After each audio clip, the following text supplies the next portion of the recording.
NBA center Jason Collins has become the first male athlete in a major professional team sport to come out as gay. Bill, look, this is a moment that's been building for a while now, and yet it feels like a big moment. How big a deal is this for pro sports? Well, you know, it's a big deal. It's a big deal. I mean, it's kind of silly that in 2013, somebody saying I'm gay is kind of, but it is. The NBA is a huge business, and that's why you haven't had a lot of this stuff, because there's a lot of peer pressure. There's a lot of pressure from fans. How is this going to play out? So yeah, it is a big deal. And the fact that it's a guy named Jason Collins who's been in the league for a long time, well known. You know, so yeah, it is a big deal. It is a big deal. You know, my question is, like, do fans care? Do fans care anymore? Yeah, heck, are you kidding me? Yeah, just coming up here from Harlem, I'll stop you. All right. You know, no, fans do care, trust me. And I think because we're in Manhattan, as you said, this is sort of everything goes. I know. But you're talking about places in Texas and a lot of other places that, you know, he's a free agent. Jason is a free agent. And we're going to find out just how much people care. This is a really interesting point, as you say. He's a free agent. And so we're going to find out, you know, who picks him up or who doesn't. Do you think teams are going to embrace him or shy away, or we're just going to have to wait and see? As we speak, there are those discussions right now in a lot of front offices. How is this going to play out? I mean, now, if it was a guy like LeBron James, for example, or Kobe Bryant, then it really wouldn't matter. In fact, it would probably say, more people would probably say, well, we should be gay, you know.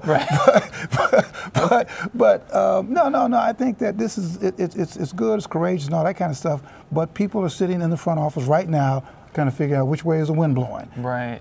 You know, interesting. You said to me that you know, in men's sports versus women's sports, this has been a different thing. Okay, that, you know, in some women's sports, if a woman came out and said, you know, I'm gay, people go, whatever. Precisely what happened last week. Right. Brittany Griner came out and said, you know, she was gay, and the reaction was, and this is sort of a signature of sexism. The reaction was that, what else is new? Of course she's gay. You know. You know, they're all gay. You know, that kind of stuff.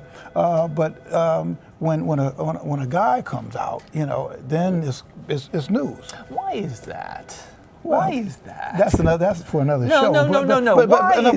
Because that is a basic fundamental issue we have, particularly in the United States, over sexuality, over gender identification, and particularly in the sports marketplace, where the men are supposed, there's some weird connection between virility and sexuality, which of course is completely you know, Jason Collins knocked a lot of people out.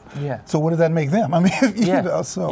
You know, we were talking a lot about this down in the newsroom about, you know, what this may or may not mean for, like, say, young people, young athletes, you know, who are great athletes, and they happen to be gay. I mean, is this an inspiration for them, you think, or again, is this a moment where it's too soon to even know? I mean, it could be. I think when you're a closeted person, anybody who's well known who comes out could be a source of inspiration. But this thing is so deeply rooted in our culture, which is why I was frankly happy to see Collins come out, maybe an NFL guy, so we could quickly speed up the day when we could just get over this nonsense. I mean, we're trying to deal with peace and love, you know, that kind of stuff. So I'm really looking forward to the day where we have so many things on our plate as human beings. To deal with this kind of foolishness it's a hurdle we have to cross. You know, this is a perfect point, because this has obviously lit up nytimes.com, and I know that nytimes.com people will shrug and they'll say, well, okay, certain comments will come in on nytimes.com as opposed to elsewhere. But there was a perfect one. I think it was from somebody writing in from Earth. All right, and they basically said, "Congrats, shrug, move on." But that's that person. Trust me, there are some people who are enraged. Who said this has no place in sports. That a man's supposed to be with a woman. I mean, trust me, we're in New York. And I think that's a different thing. But I think it is, to get back to the point, it's significant, it's important. You know, Jason is a good guy, you know, and he's a good player. And this was a big moment in organized men's professional sports. Bill, thanks so much. No, my pleasure.